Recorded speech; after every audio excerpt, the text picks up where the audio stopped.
श्रीमंत श्री जगद्गुरु तुकोबार आहे.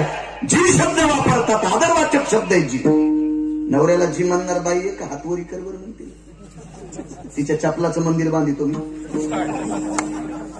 मग नवऱ्याला जी म्हणत नाहीत काय 5-25 महाराज चिरून खाल्ली तरी तुम्हाला पुण्य भेटतं का? फुकट गरज आहे नुसतं हो. नवऱ्याला मालक म्हणणारी कोणती बाई आहे? एकही नाही. पप्याची माय, अपप्याचा बाप, यमुनीचा बाप, भाग्याचा बाप, दाशाचा बाप, गुरख्याला बोलायली का? आणि कशाला कीर्तन ऐकायचे? तुमच्या पापानं कीर्तनकार जळते उभे.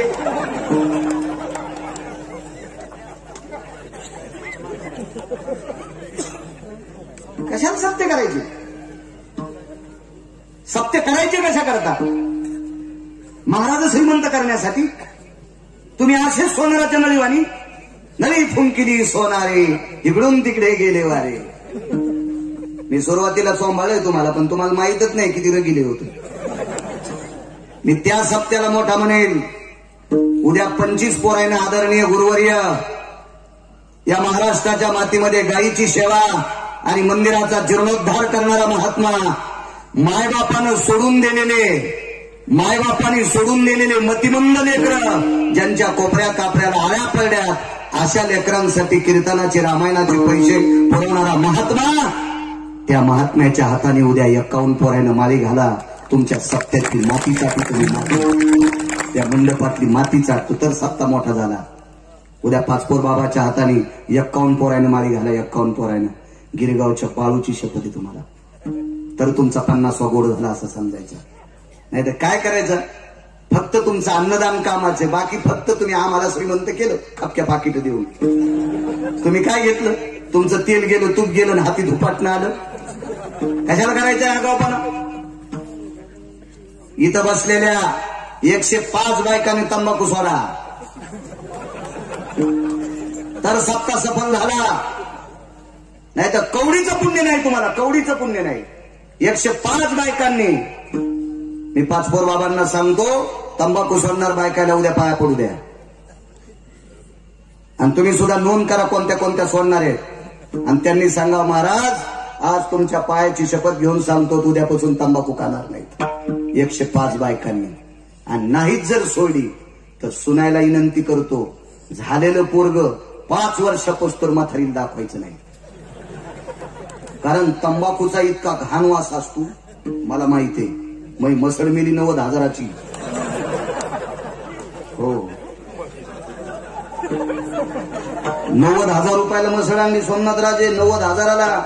ती काय कीर्तनाच्या पैशाची नव्हती, तुरीच्या पैशाची होती. आणि शेतातले पैसे म्हणजे रक्त टाकावं लागते घामाच्या रूपात, तर निघत असते शेतातून माल. इथं कोणी राजकारणी बसले असतील, हात जोडतो तुम्हाला, महाराजासाठी गाडी थांबू नका. पण शेतकरी राजा जर दिसला असेल तर तुमची गाडी वेगात असताना गाडी थांबवा, काच खाली करा आणि शेतकऱ्याला खुशाली विचारा. तुम्हाला चालता येत नाही तर पंढरपुरातला मालक खुर्ची देईल, पण शेतकऱ्यांचा आशीर्वाद घ्या. कारण शेतीतून मोती काढण्यासाठी कष्ट हा शुल्लक शब्द आहे. हो, कष्ट हा शुल्लक शब्द आहे. रक्ताचा घाम करावा लागतो आणि रक्ताचा घाम करून काळ्या मातीत टाकावा लागतो. त्यावेळेला विश्वाला जगण्याची मोती तयार होतात. तो फक्त कारखाना शेतकरी राजाकडे आहे.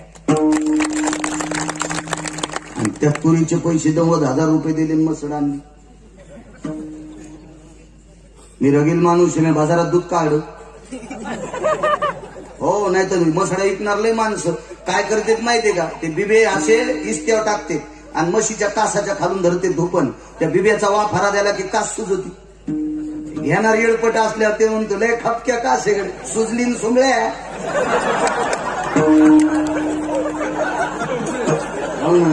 दुधाची आहे का? ते बिब्याच्या वाफाऱ्यानं सुजली. ते कळत असते. साखरेच्या पोत्यातल्या मुंगळ्याला अक्कल नसती किती साखर खावा आणि डबा घेऊन किती बाऱ्या जावा. ही अक्कल ज्याचा जन्म शिमग्यात झाला का त्यालाच असती. ज्याचे जन्म दिवाळीत झाले का त्याला कळत नसतं. दिवाळीत शिमगा कळाला ना, बापाच्या जीवावर उड्या हाणते ते दिवाळीतले आणि स्वतःच्या जीवावर उड्या मारते ते शिमग्यातले.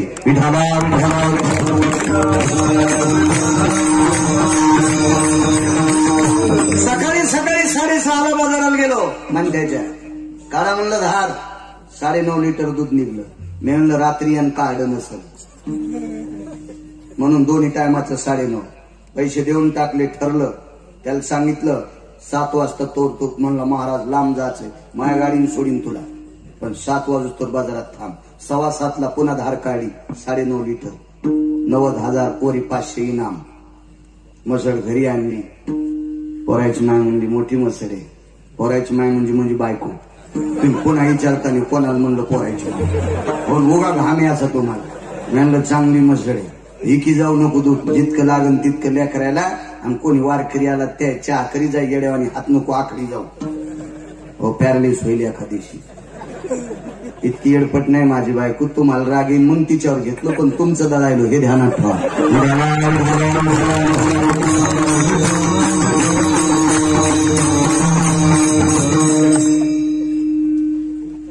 ओलासाने आणला आपण दूध काढाव. पहिल्यांदा चरवी घेतली, बकेट घेतलं. म्हणलं मसड नवीन आहे, सर्वा घालाव कळवा. पण मसड काय हालत नव्हती, चांगली गुणवान मसड होती. वगारू सोड पण पानाच येईन. 19 डॉक्टर बोलिले. ते म्हणले हिला काय झालंय कळच नाही. सगळं तपासलं हिचं, हिला ताप नाही, काय नाही.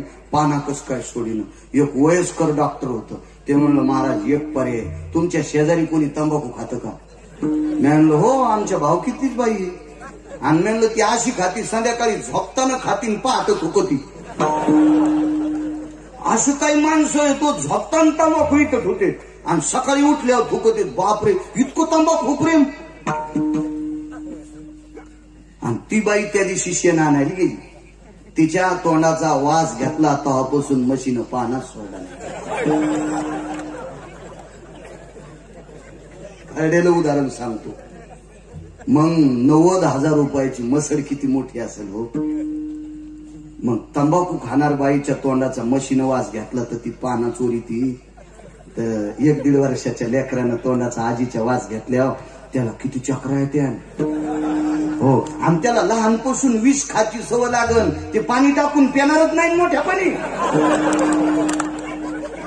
हा, ते तर ढकन उघडायच्या आधी हानील. आणि पुन्हा आजी म्हणते महाराज माझा नातू चांगला होणार नाही, तुझ्या अंगावर ट्रॅक्टर घालणार आहे. तो तंबाखू खाऊ त्याचे मुखे घेतलेत ना लहानपणी, तर तुझ्या अंगावर ट्रॅक्टर घालणार आहे. 105 बायकांनी तंबाखू सोडा.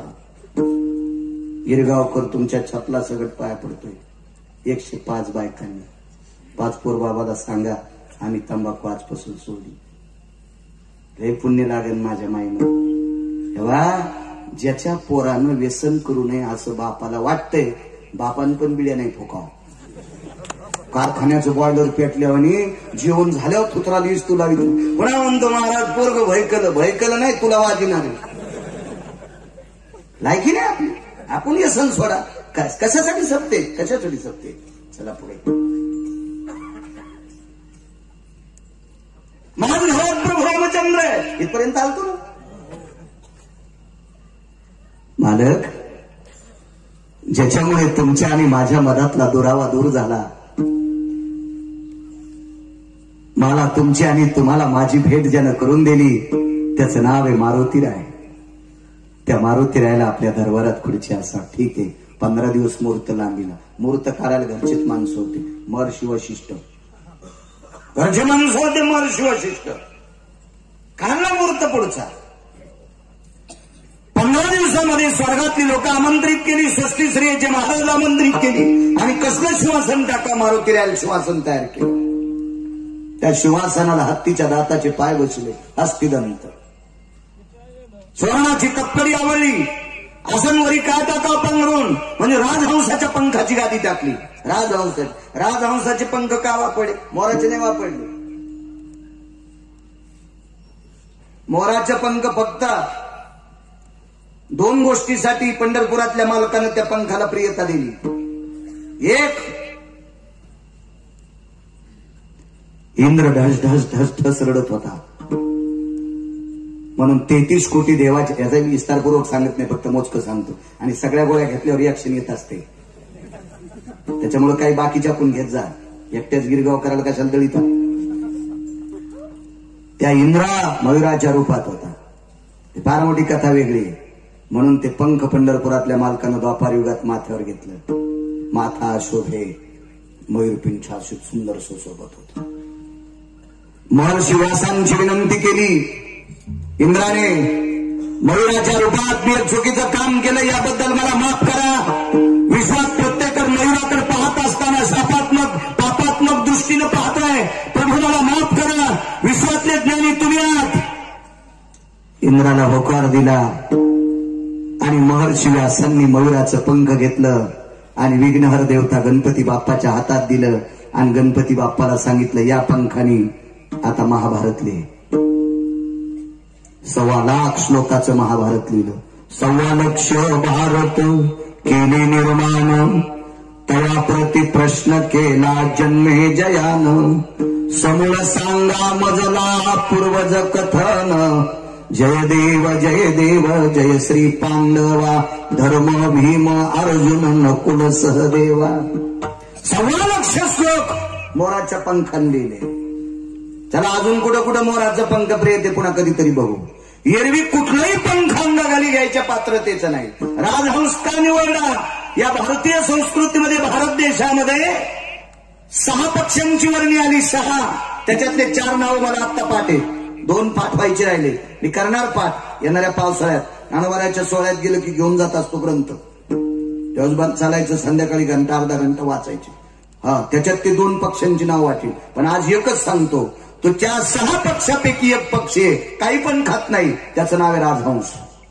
कावळे ढोपरा कुंकर तितिरा, राजहंस चारा मुक्ता फळे. मुक्ता फळ खातो तो राजहंस, बाकी काही खात नाही. पोपट माहिती ना तुम्हाला? पोपट इतका चालू आहे.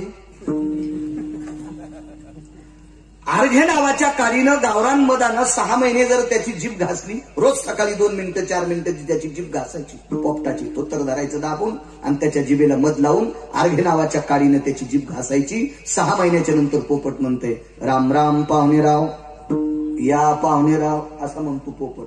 पण ह्यो पोपट्या सोयाबीनवरच्या आळ्या खातो, खाणार नाही सोडित त्यो, म्हणून नाव नाही. 6 पक्षी आहेत, त्याच्यापैकी राजहंस नावाच्या पक्षाची पंख मारुतीला बसायला टाकली. संन्यासी बसणार आहे त्याच्यावर, संसारिक नाही बसणार, संन्यासी. आणि किती संन्यास, निष्कलंक संन्यासी. ज्या संन्याशामुळे द्वापार युगातले मालक वाचले. कृष्ण परमात्मा कोणामुळे वाचलेत माहितीये? मारुतीरायामुळे वाचले. धुरंधर अर्जुन कोणामुळे वाचले? मारुतीरायामुळे वाचले. मारुतीराय जर ध्वजावर बसले नसते तर पहिल्याच दिवशी सुटलेला बाण, त्या बाणाच्या व्यापानं समुद्र असा खळखळ उकळत होता. फक्त मारुतीरायाने शमन केलं, अर्जुन आणि कृष्ण परमात्मा वाचले. ही ज्याच्यात ताकद आहे तो संन्यासी, त्याला बसायला टाकायचे. 7व्या अवतारातला संसार एक शपथ पुरावा सांगतो. रामजी के साथ हनुमान नहीं होते, रामजी के पुरे कभी काम नहीं होते. मारुतीराय जर प्रभू रामचंद्राच्या सोबत नसते तर एकही 7व्या अवतारातलं काम व्यवस्थित घडी बसली नसती. इतकी ज्याची कृपा आहे त्यांना बसायला टाकायचे. आणि राजहंसाचे पंख का? अधिकारी यती योगी जपी तपी अनुरागी. एकतर वाघाचं आसन करतात, एक तर मृगाचं आसन करतात. वाघाचं का करतात? वाघासिंहाचं का करतात? कारण त्यांच्या अंगी शूरत्व आहे. त्याच्या अजून 6 गोष्टी आहेत. कामान व्याप्ती जे येसू, विशंती चत्वारो स्थित कामा, दिनत्रय हस्त प्रहरेशु, या केशरी व्याघ्राती भय व्याप्ती. फक्त खाली येऊन सांगत नाही माझं वय कमी आहे आणि ह्या पुढे बसलेल्या येतात, म्हणून याचा अर्थ खाली येऊन सांगत नाही. माफ करा, बैठकीत ऐकायचं असेल तर सांगू. विठाला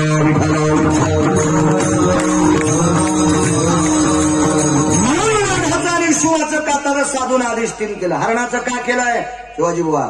याचं कारण आहे, हरिण हे श्रवण याच्यामध्ये फार तात्विक आहे. एकाग्रतेमध्ये हरिण अत्यंत फार टवटवीत आहे.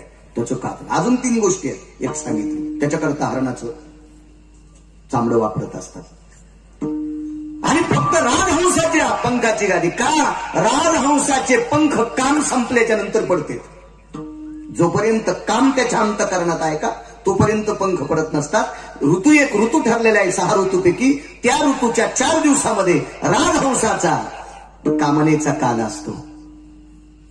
सारस नावाचा पक्षी या सारस नावाच्या पक्षाला फक्त 9 दिवस वर्षात 9 दिवस काम व्यतीत करता येतो. याच्या व्यतिरिक्त त्याला त्याच्या पत्नीशी संग करता येत नाही.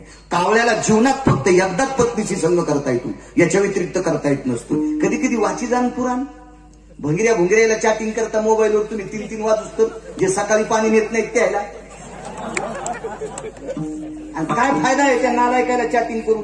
काय अर्थ आहे का साहेब मला सांगा? त्याला बायका कदरल्या त्याला तुम्ही म्हणतात काल कुठे गेलता मसनात, उद्या तुला नेणार आहे. त्याच्यापेक्षा केवढा मोबाईल येत राजू तुम्ही. नशिबान माणसं आहे, मी तरी फुटक्या नशिबाचा आहे, मला बारीक आहे. पण असू द्या, आपला मोबाईल ब्रह्मचारी आहे. याच्यात दुसऱ्याचं काही येत नाही आणि याच्यातलं कोणाला जात नाही.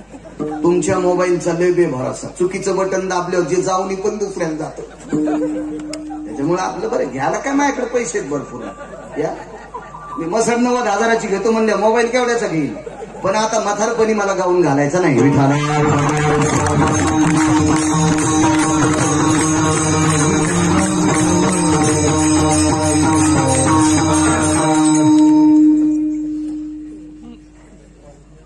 काम संपल्याच्या नंतर राजहंसाची पंख पडतात आणि कामना विरहित पडलेली पिच्छ एका पवित्र संन्याशाला आसन म्हणून बसण्यासाठी तापण्यासाठी स्वीकारले. तयार झाला. असं आले मारुतीला. आल्याबरोबर सुमंताने स्वागत केलं. समोर आल्याच्या नंतर एका बाहूला परशुरामचंद्राने धरलं, एका बाहूला शेष भगवान लखनलालजीने धरलं. समोर एक आसन होतं, त्या आसनावर उभं केलं आणि ओवाळलं. कोणी माहितीये? ब्रह्मांडाच्या मालकीनीनं. सीताई साहेबाच्या ताटात सोन्याची निरंजनी आहे. स्नेहसूत्रे ईश्वन्नी जायते. स्नेह म्हणजे तूप, सूत्र म्हणजे वात, वन्नी म्हणजे अग्नी. नेह सूत्र वन्नी ती जायते. दीपकर ज्योतिरस्ततेवचा यत दीपकरो सर्वस्थिता पुनितो भय व्याप्ती जायते यत दीपको सर्व संस्कृतो भारतास्ततेवचा. आपल्याकडे दिव्याला प्राधान्य, तरी पण पाश्चिमात्य संस्कृती आपल्याकडे काही नालायक लोकांनी स्वीकारली. वाढदिवस दिवे विझून करायले. वाढदिवस शास्त्रात आहे का नाही हे काही एवढं मी इचकणार नाही, पण आपल्याकडे दिवा विझणं हे अपशकुनाचं लक्षण आहे. इथं बसलेले बऱ्यापैकी शेतकरी आहेत. नसले शेतकरी तरी शेतीतल्याच गव्हाच्या ज्वारीच्या भाकरी खातात, इतकं तरी ध्यान आहे. तुमच्याकडे 50 क्विंटल सोनं 50 क्विंटल चांदी असली तर सोन्याचं पिठलं चांदीच्या भाकरी काय कोण्या सोमल्याला खाता येत नाही. अरे अरे असतं का काही? नाही. गहू ज्वारीच्याच भाकरी खाता, हे लक्षात ठेवा.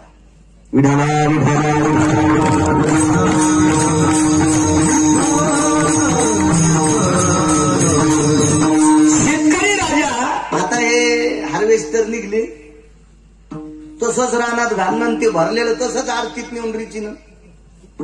काय मर्यादा होती पहिली. आजही काय असे शेतकरी कशाही कुठल्याही यंत्रानं शेतीतलं पीक जमा करा, पण 4 का होत नाही पोतडे बैलगाडीत घरी आणायचे किंवा ट्रॅक्टरनं घरी आणायचे. घरी आल्याच्या नंतर त्या ट्रॅक्टरच्या ड्रायव्हरला हळीत गंध लावायचा, अक्षदा लावायच्या. पहिले बैलाला गंध लावायचे होते, आता ट्रॅक्टर आले, एवढं यंत्रयुग आहे. आणि मग त्याला ओळायचं आणि त्यानं ते पोतं उसवायचं आणि त्याच्यातल्या 2 पशे त्या मालकिनीच्या ताटात टाकायचे. त्याला फार मोठं एक शास्त्र होतं. नका चुका करू. ठेवा जुनं. कोरोनानं शिकेले जुन्यावर याचं. 1,18,00,000ची गाडी पाहिली एका माणसाची म्या, त्याच्यात बिस्लरी होती खापराची. मी म्हणलं साहेब 1,11,00,000ची गाडी आहे तुमची, बिस्लरी खापराची कस काय? प्लॅस्टिक मधलं पाणी पिणं बंद केलं. आले जुन्यावर, आले आता गाडग्यावर. हो, आता चांगल्या शहरामध्ये खापराची कुकरी कायलेत, खापराचे तवे भेटायले. आले माणसं जुन्यावर. लोकांना माहित आहे आपण जुन्यावर नाही आलो की लवकर रामनाम सतय. आलेत लोक ज्याच्याकडे पैसे ठेवायला जागा नाही त्यांनी सकाळी रोड जाम केला. माणसं आले जुन्यावर आल्यावर लांब काल्याला जातो ना, सगळ्यात श्रीमंत माणसं पाहतो. एकाव 1 11, एकाव 2 12, एकाव 3 13 सकाळीच पळायले. त्याची 200 नोकरी आले जुन्यावर. त्यांना माहित आहे चलावंच लागेल, यावं लागते जुन्यावर. ज्या बाईच्या घरी धुण्याला बाई, भांड्याला बाई, स्वयंपाकाला बाई, तिनं सकाळी रोड जाम केला. इकून नाक दाबील, तिकून कान दाबील, इकून तुत्तर दाबील. मी आणलं काय माती जाय द्वारका, तुझ्या अंगावर ट्रॅक्टर जाईन ऊसाचं, यायनं रोड टॅक्स भरलाय, व्यायामाचा टॅक्स थोडा तो डांबरीवर भरलास, तिकडं जाईन काळ्या मातीत, इकडं पाय लांबीनं तिकडं हात लांबीनं, हे भेव वाटायला माणसायला आता याले जुन्या माणसं. विठ्ठला विठ्ठला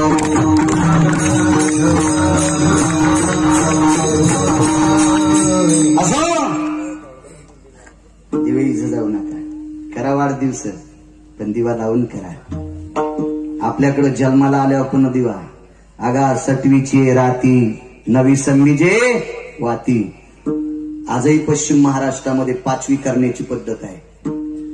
पश्चिम महाराष्ट्रामध्ये मुलगा हो मुलगी हो 5वीच्या दिवशी भजन ठेवते, कोणी कीर्तन ठेवतंय, कोणी प्रवचन ठेवतंय, कोणी भजन ठेवतंय. आणि 5वीच्या दिवशी भजन ठेवतात, रात्रभर जागर असतो भजनाचा पद्धत आहे. वारकऱ्याच्या घरी जर लेकरू झाला असेल तर 5 तुळशीचे मणी घरीच तयार करते, घरी एका दोऱ्यात वळते आणि ते 5च तुळशीचे बारीकशे मणी त्या लेकराला 5वीच्या दिवशी घालते. म्हणजे त्या दिवशी रात्रभर दिवा लावतात. पद्धत आहे. आळंदीतल्या मालकांचं वाक्य. आपल्याकडे जन्माला आल्यावर दिवा आणि मेल्याच्या नंतर ज्या ठिकाणी प्रेत टेकलं होतं तिथं 10 दिवस दिवा, फक्त त्याची वाद दक्षिणेकडे असती. जन्माला आल्यावर दिवा, मेल्यावर दिवा, वाढदिवसाला काऊन फुकायले लगेच टाळ्या. रुमण्यान हाणायला पाहिजे, रुमण्यान हाणायला पाहिजे. हो, आमचे 2-3 महाराज मित्र त्यानं पण त्या मेणबत्त्या इजून वाढदिवस केला. कशाला कीर्तन सांगायला म्हणलं, सुंबळ्या होत लोकायला. आपल्या संस्कृतीत दिव्याला किंमत, ते समय विझून तुम्ही वाढदिवस साजरे करायले. ते जरा जवळचे होते म्हणून बोललो, दुसऱ्याला कशाला बोलू, उग खड्यात 5 दगड टाकाना अंगावर कशाला घ्यायचं ते पाणी. ते जवळचे होते, ते म्हणले याच्यानंतर नाहीत करणं. हो, दिव्याला किंमत. चला काय सांगत होतो, आईसाहेब ओवाळू लागले. जसं जसं दिव्याचं तेज होतं, जितकी आईसाहेबांची प्रसन्नता होती, त्या प्रसन्नतेच्या कोटीपटीनं मारुतीरायाच्या अंतकरणातला भाव जागरूक झाला आणि डोळ्यातून पाणी येत होतं. अंतकरण नाचत होतं. विश्वात मी एक नशिबवान असेल, एका दंडाला अनंत आहेत, एका दंडाला शेष आहेत आणि अक्षम काढण्यासाठी लक्ष्मी आहे. अनंत विष्णू, शेष लखनलालजी आणि ओवाळण्यासाठी लक्ष्मी. विश्वातला नशिबवान मी असेल. अंतकरण नाचत होतं. इथपर्यंत ठीक आहे. पुढे गेल्याच्या नंतर जे आसन केलं त्या आसनावर बसू लागले. अक्षदा वगैरे सगळं मंत्रयुक्त पद्धतीनं देवाच्या राज्याभिषेकाच्या आधी मारुतीरायाचा तिथं अधिष्ठान करत होतं. पुण्यागतो भवजयोदितं जज्ञिरेणं आदिष्टितं भयलोकत्रय भय सर्वास्थितायां धर्माणां पवित्रयो धर्म संन्यासो पवित्रता यत्पुनितो रक्तांबर कायास्थितो वधच्चतो जय जज्ञिरे व्यालाक्ष सर्वसुदायां अंजनी सुतेषुता ततस्तापयामि सर्वस्थितायां महारुद्राधि नमो नमः. असे मंत्रोच्चार म्हणणारे अधिकारी लोक होते, ज्यांची जीभ केळीच्या पानासारखी पातळ होती. अशी पाणिनीचे सूक्त मानणारी लोक. आणि मारुतीरायाच्या दोन्ही दंडाला दोघांनी धरलं आणि आसनावर बसणार. मारुतीराय तितक्याच ताकदीने मागे सरले. प्रभूला सांगितलं, प्रभू ज्यानं कामाला इस्तू लावलाय